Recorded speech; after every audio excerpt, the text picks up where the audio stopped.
우리에게 주신 말씀을 통해서 내 모퉁이의 집 모퉁이의 머릿돌이라는 제목으로 하나님 말씀 함께 나누겠습니다. 우리 주변을 둘러보면 다양한 담들이 있습니다. 벽돌로 쌓아 올린 정갈하게 만든 담도 있고요. 콘크리트로 만든 견고한 담도 있습니다. 그런데 모든 담들 중에 가장 예쁜 담, 정감이 가는 담은 뭐니 해도 덕수궁의 돌담길이 아닐까 싶습니다. 돌로 만든 담이 제일 예쁘죠.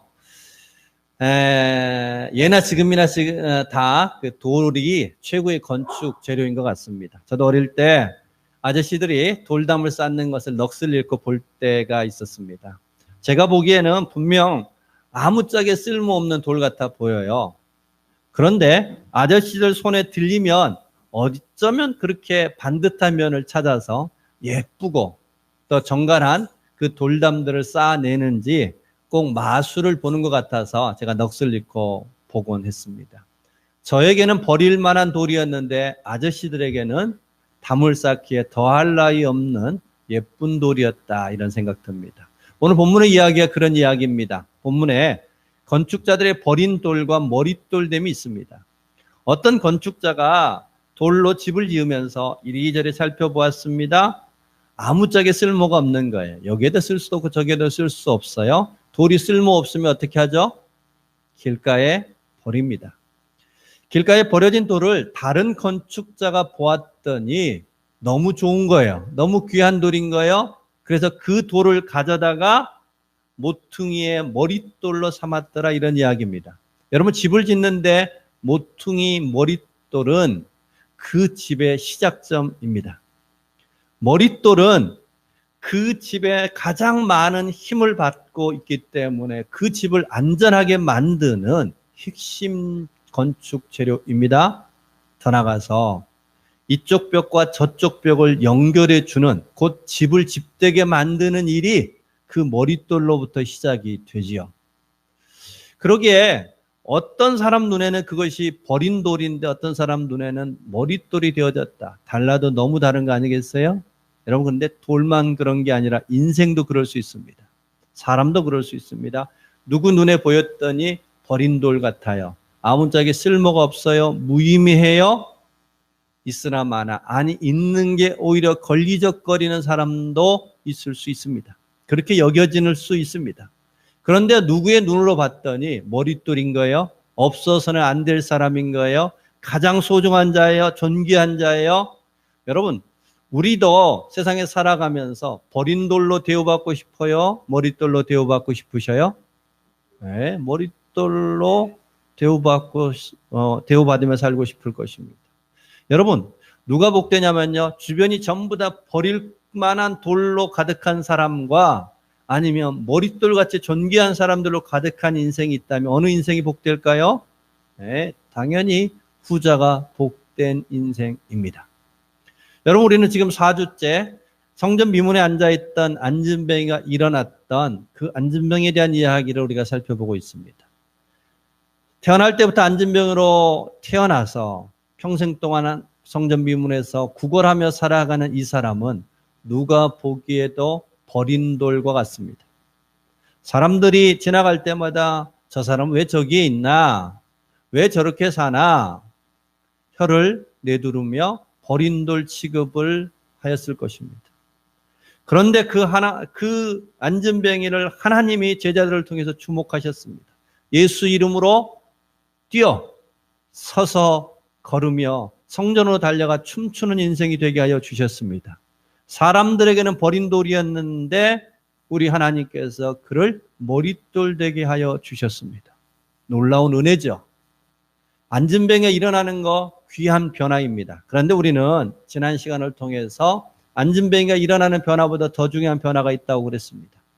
여러분, 만약에 안진뱅이가 일어났는데 힘을 얻은 두 다리로 죄악의 도구로 쓰게 되고 그 다리로 다른 사람들을 괴롭힌다면 일어난 게 복인가요? 저주인가요? 저주일 수 있어요. 그래서 우리는 사도 베드로의 설교를 통해서 안진뱅이가 일어나는 변화, 큰 축복인 건 맞지만 그 변화보다 더 중요한 변화가 있더라. 즉 소원의 성취보다 더 중요한 것은 소원이 바뀌는 거더라. 할렐루야. 우리 모두는 소원이 성취되는 것, 욕구가 성취되는 것을 갈망하며 사는데 더 중요한 것은 그 소원이 참으로 복된 소원이냐, 소원 자체가 바뀌는 게 더 중요하더라. 또한 악을 버리고 선을 추구하지 않으면 힘을 얻었던 두 다리로 가지고 악의 도구로 삼을 수밖에 없게 되더라. 그러기에 우리 안에 진정한 변화가 있음을 지난주 말씀을 통해서 살펴보았습니다. 여러분, 그처럼 우리 간에 두 다리를 회복하는 은혜 귀한데 그 다리로 악을 범한다면 곧 소원의 성취에 함몰되어져서 내 소원이, 내 욕구가 건강한 건지를 살피지 못하는 사람, 여전히 악을 추구하며 살아가는 사람은 그 영혼이 병들었다고 할 수 있습니다. 그 마음이 병든 것이죠. 영혼이 병들고 마음이 병들면 보아도 보지 못합니다. 들어도 깨닫지 못합니다. 내 앞에 머릿돌을 두고도 버린 돌로 여기며 살아갈 수 있습니다. 여러분, 그러기에 우리의 삶의 진정한 복은 내 앞에 있는 귀함을 귀하게 여길 줄 알아야 되지 않을까요? 볼 수 있어야 되지 않을까요? 머릿돌을 머릿돌로 인정할 수 있는 삶이 되는 것이 참으로 복된 삶인 줄로 믿습니다. 오늘 본문에 예수 그리스도를 누구로 여기느냐? 예수님을 누구는 버린 돌처럼 여겼습니다. 누구는 머릿돌로 간주했습니다. 여러분, 그렇게 버린 돌과 머릿돌로 분별하는 일은 그 일로 그치지 않고요. 내가 예수님을 머릿돌로 볼 수 있는 사람 또한 머릿돌과 같은 존귀한 삶을 살 줄로 믿습니다. 내 주변에 있는 모든 것들을 버린 돌로 여기는 사람은 자신도 버린 돌과 같은 초라한 인생을 살게 되더라, 이런 얘기입니다. 그러게 오늘 우리에게 주셨던 이 말씀을 통하여서 우리 모두가 머릿돌을 알아볼 수 있는 눈이 열리기를 소망합니다. 동시에 우리 자신도 머릿돌 같은 존귀한 자로 살아가는 은혜가 있기를 바랍니다. 자, 그러기 위해서 오늘 본문에 대비되는 두 부류의 사람들이 있습니다.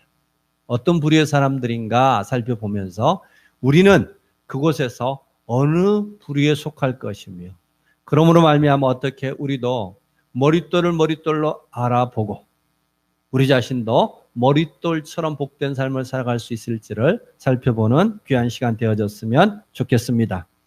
자, 먼저는 두 부류의 사람이 있습니다. 예수님의 부활을 좋아하는 사람과 싫어하는 사람이 있더라 하는 것입니다. 우리 1절과 2절 말씀 다시 한번 같이 읽겠습니다. 사도들이 백성에게 말할 때에 제사장들과 성전 맡은 자와 사두개인들이 이르러 예수 안에 죽은 자의 부활이 있다고 백성을 가르치고 전함을 싫어하여. 사도들은 예수님의 부활을 자랑했습니다. 전했습니다. 믿었습니다.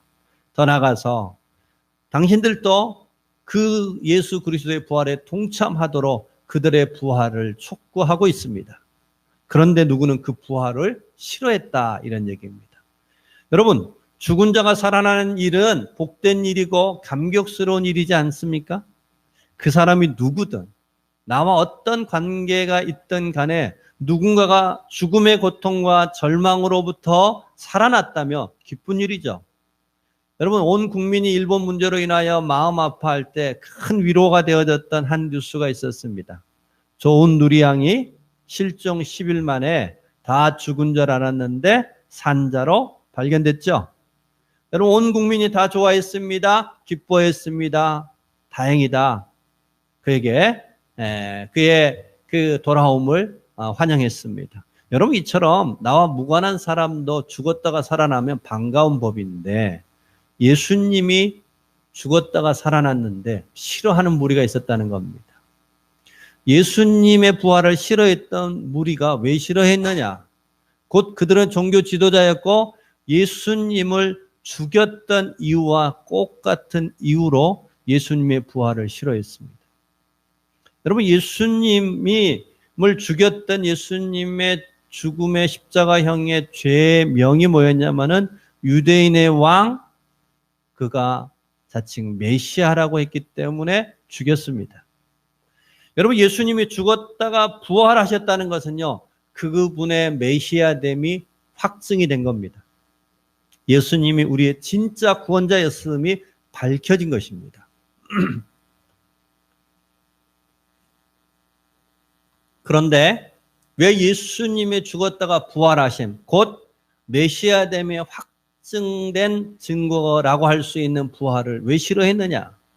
예수님이 부활하심을 인정한다는 것, 그분이 메시아됨을 인정한다는 것은 예수님이 성전의 주인인 것을 인정하는 것과 같습니다. 예수님이 메시아를 인정하는 건 무엇과 같다고요? 예수님이 성전의 주인인 것을 인정하는 것과 같습니다.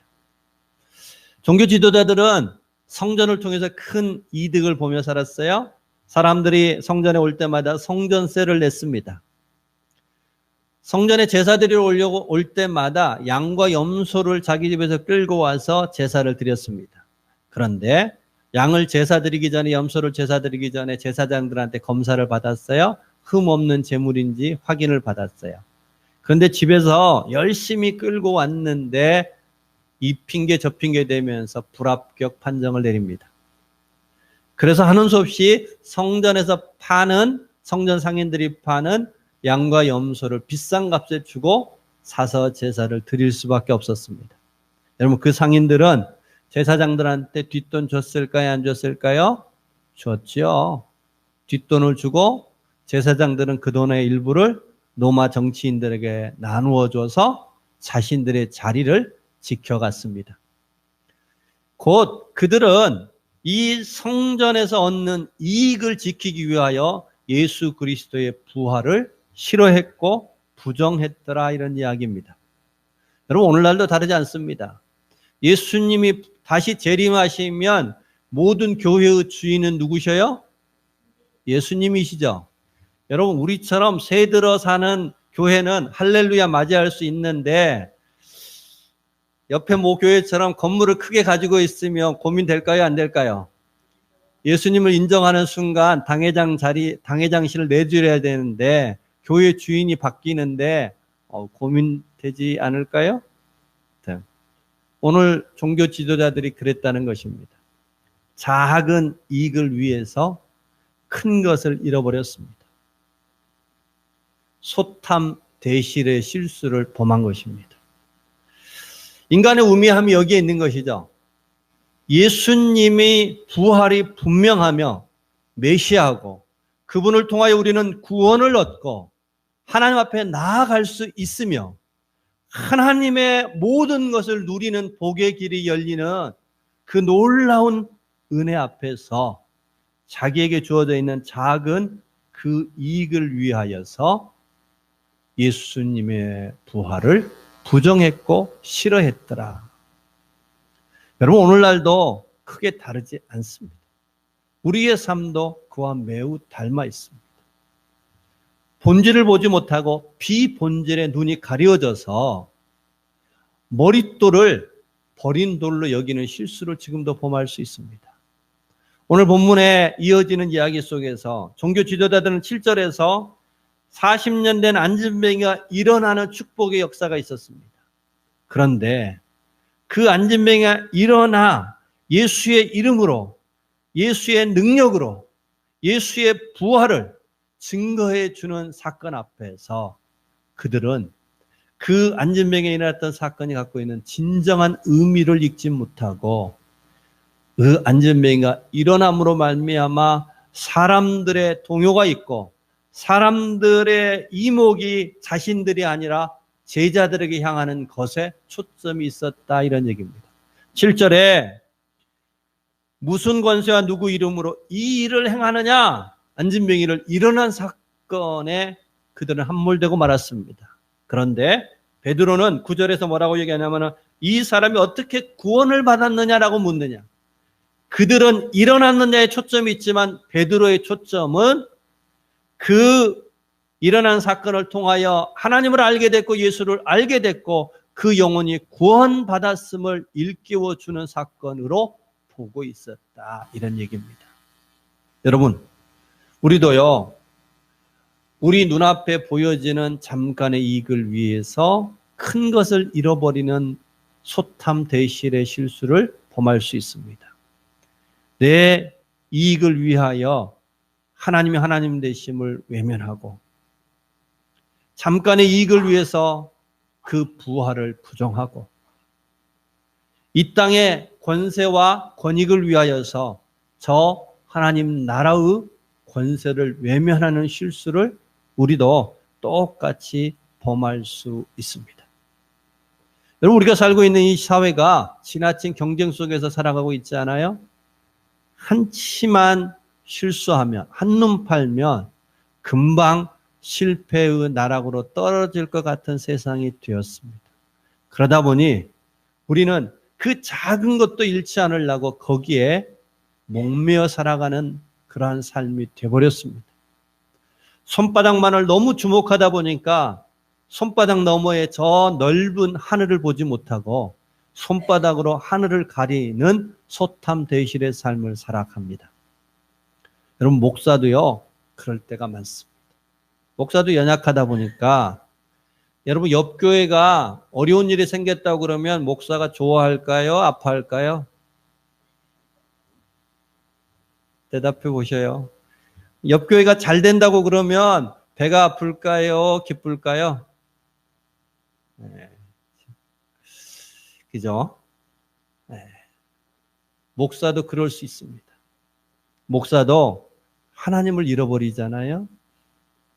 하나님을 놓치잖아요. 그러면 옆 교회가 어려울 때 왠지 기대하게 되고 옆 교회가 잘 나갈 때 배 아파할 수 있습니다. 언제 그래서 제가 그래도 참 목사 같네 이런 생각 들 때는 언제냐면은 하나님 옆 교회가 어렵대요. 마음이 아프네요. 하나님 잘 해결되게 해주세요. 옆 교회가 잘 된다고 합니다. 하나님 그것이 내게 기쁨 되게 해주세요. 하나님을 얻고자 하고 하나님을 가까이 하려고 하는 큰 것을 지킬 줄 아는 삶을 살아가는 것이 그것이 참된 지혜요 바른 믿음인 줄로 믿습니다. 여러분, 우리 교회가 우리 성도님들의 삶이 이처럼 종교 지도자들처럼 소탐대실하지 말고 반대로 대탐소실할 수 있기를 바랍니다. 큰 것을 붙들고 작은 것에 좀 더 넉넉할 수 있는 그런 신앙이 되어야 되지 않을까요? 여러분, 우리의 삶이 작은 것에 목매어 있다 보니 예수 그리스도의 부활을 부정하고 싫어하는 그들의 길을 오늘도 반복할 수 있습니다. 큰 것을 바라볼 줄 아는 지혜가 있기를 구합니다. 하나님을 품고 살아가십시다. 하나님을 가까이 하고 하나님을 얻는 자가 모든 것을 얻는다는 사실들을 기억하십시다. 여러분, 우리가 하나님을 두려워할 때에 세상에 대해서 자유할 수 있습니다. 우리가 세상을 두려워하면 우리는 하나님을 외면하며 살아갈 수밖에 없음을 기억하고, 여러분, 우리가 큰 것을 잘 지켜갈 줄 아는 그런 믿음의 삶을 살아가기 원합니다. 그것이 오늘 본문에 있는 부활을 좋아하고 부활을 자랑하고 부활을 전파하는 자의 모습일 것입니다. 그런 자가 오늘 본문에서 얘기하는 것처럼 머릿돌을 알아보는 인생이요 머릿돌로서 살아가는 그런 복된 삶 될 줄로 믿습니다. 오늘 본문에 나오는 또 다른 두 부류가 있습니다. 그것은 예수 이름을 유일한 구원으로 인정하는 사람과 부정한 사람들입니다. 자, 오늘 본문의 12절을 같이 한번 읽어보겠습니다. 12절 말씀입니다. 다른 이로서는 구원을 받을 수 없나니 천하 사람 중에 구원을 받을 만한 다른 이름을 우리에게 주신 일이 없음이라 하였더라. 여러분, 이 말씀은 아마 우리 성경 말씀 중에 세상 사람들과 가장 많은 갈등을 만들어내는 말씀이 아닐까 싶습니다. 오늘 본문에는 우리에게 분명히 얘기합니다. 세상에 구원받을 다른 이름이 없다는 것입니다.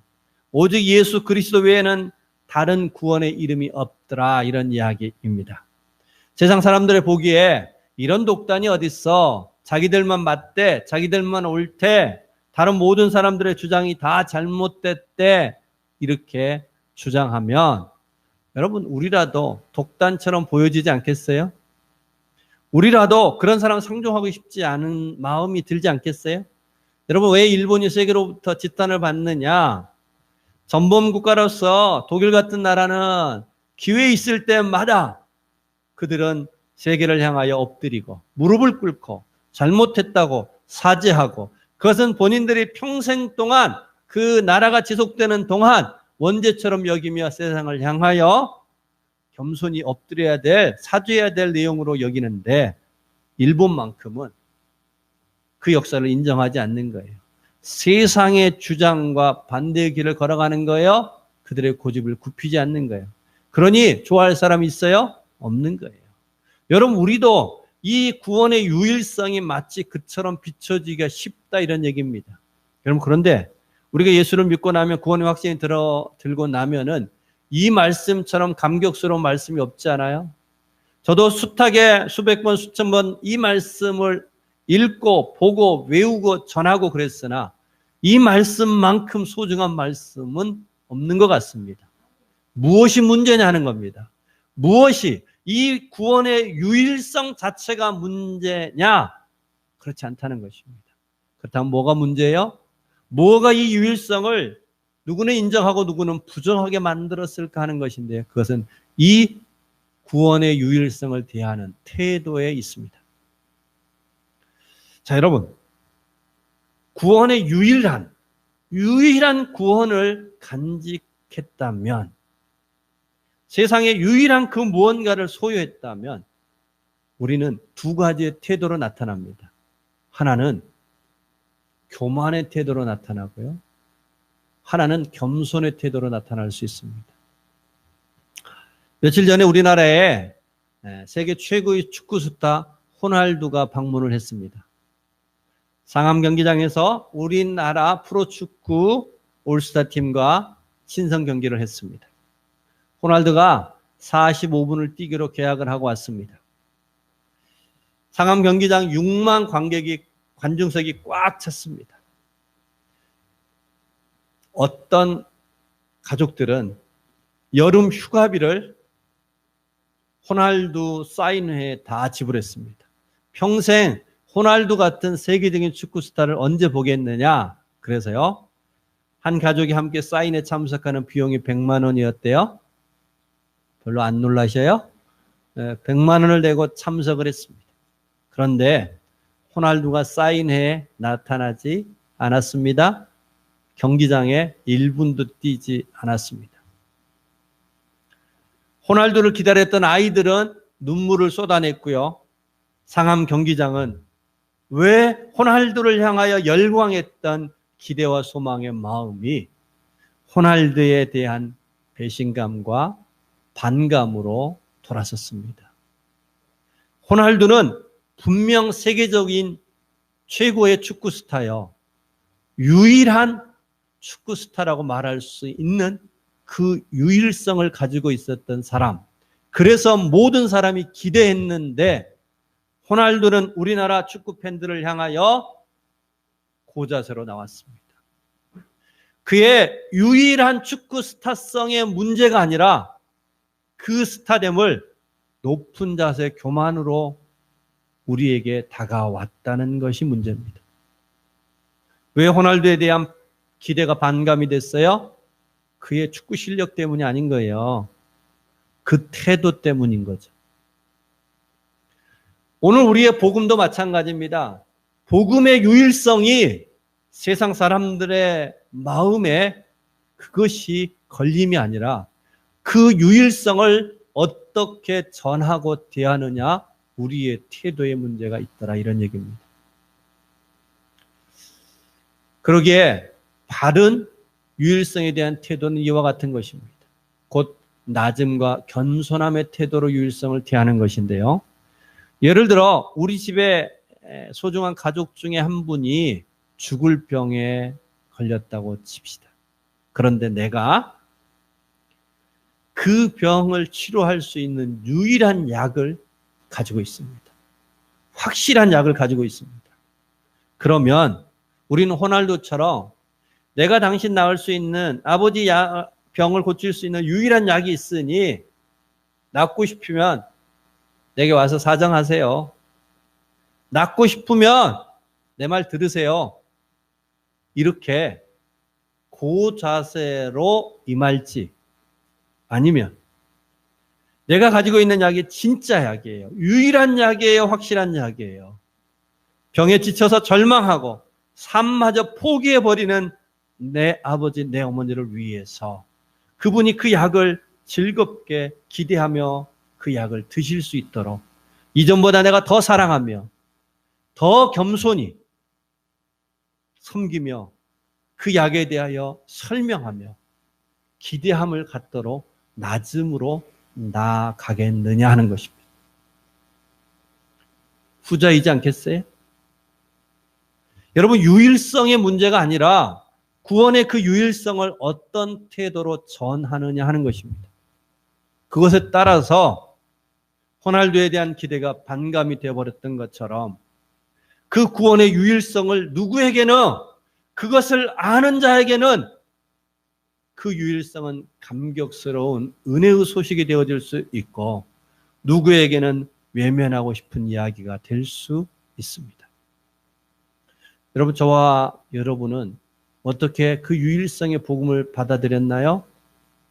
아마 다 이런저런 사연들이 있겠지만 결국 우리는 그 유일성의 복음을 받아들인 것은 깨닫고 보니 내가 죄인인데, 내가 구원을 이룰 수 없는데, 그러기에 그 복음의 유일성은 내게 절박한 것이었는데 주님이 나보다 더 절박하게 나를 위하여 다가오셨고 낮아지셨고 친히 십자가의 희생을 통하여 그 유일한 길을 우리에게 보여주셨던 주님의 낮음이 우리의 마음을 두드렸고, 주님의 그 낮음이, 주님의 그 사랑이 우리를 감싸 안았기에 우리 모두 다 그 복음을 받아들이게 된 거 아닐까요?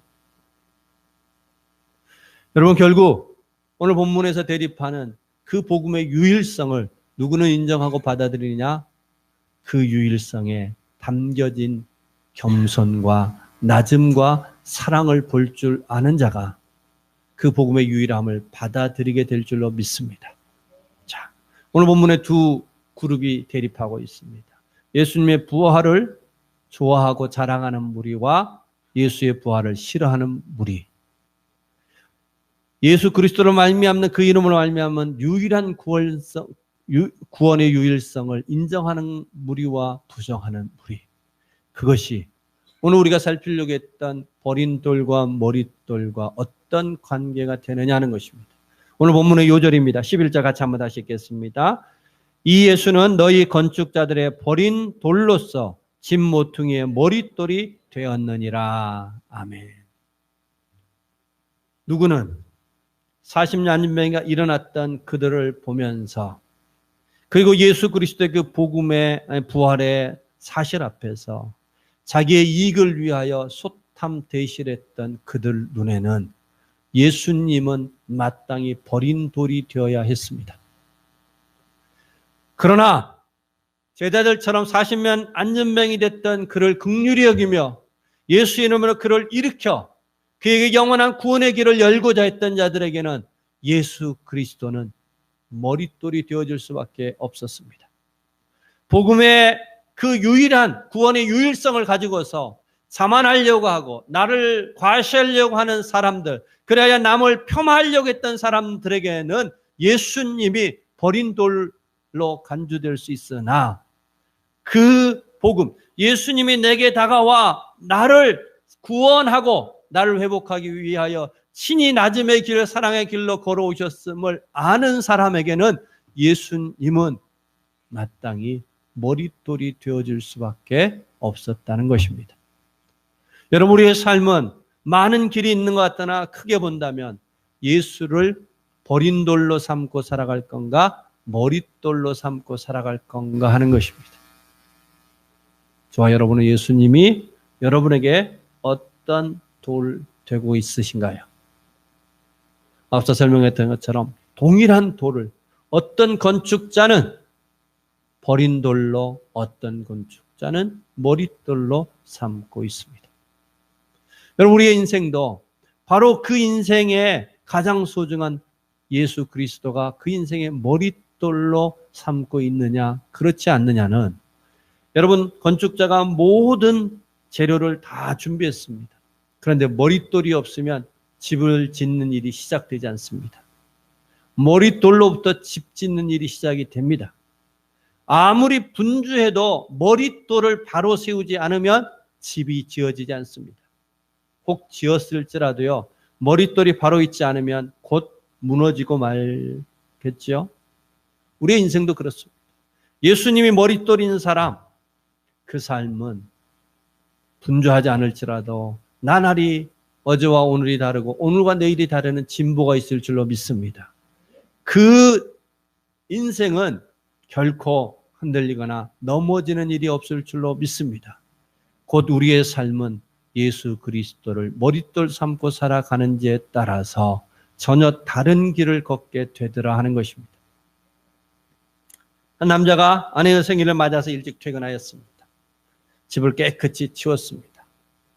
아내가 좋아하는 스테이크를 정성껏 구워서 접시에 담았어요. 야채와 과일로 접시를 예쁘게 꾸몄습니다.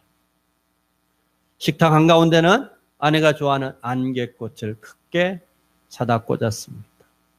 향기나는 촛불도 밝혔습니다. 거실에는 아내가 좋아하는 이문세 노래를 틀어놨습니다. 아내가 오면 되죠? 한참이 지나도 아내가 오지 않습니다. 왜냐하면 아내는 작년에 이미 세상을 떠났기 때문입니다. 아내 없는 첫 번째 아내의 생일을 맞이하여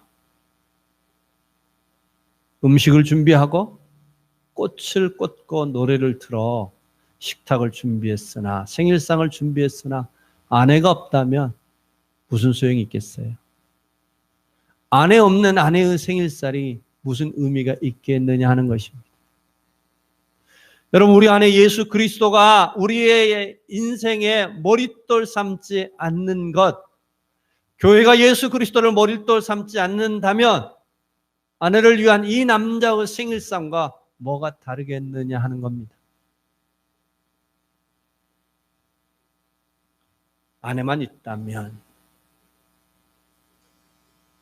음식이 좀 아쉬운들 어떻고, 아내만 있다면 꽃이 없은들 어떻겠습니까? 아내만 있다면 꽃이 없을지라도 서로가 서로의 꽃이 되면 되지 않을까요? 아내만 있다면 노래가 없어도 서로가 서러운 노래가 될 수 있는 거 아닐까요?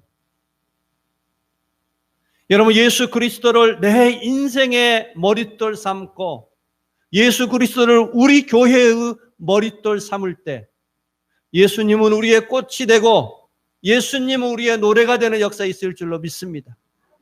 여러분, 우리 모두가 하나님 아버지 앞에서 예수 그리스도를 머릿돌 삼고 살아가는 그런 복된 인생이 되어졌으면 좋겠습니다. 오늘 이 말씀은 시편의 말씀을 가져온 이야기입니다. 다윗이 자신을 괴롭혔던 사울 왕에게 버린 돌이 되어졌습니다.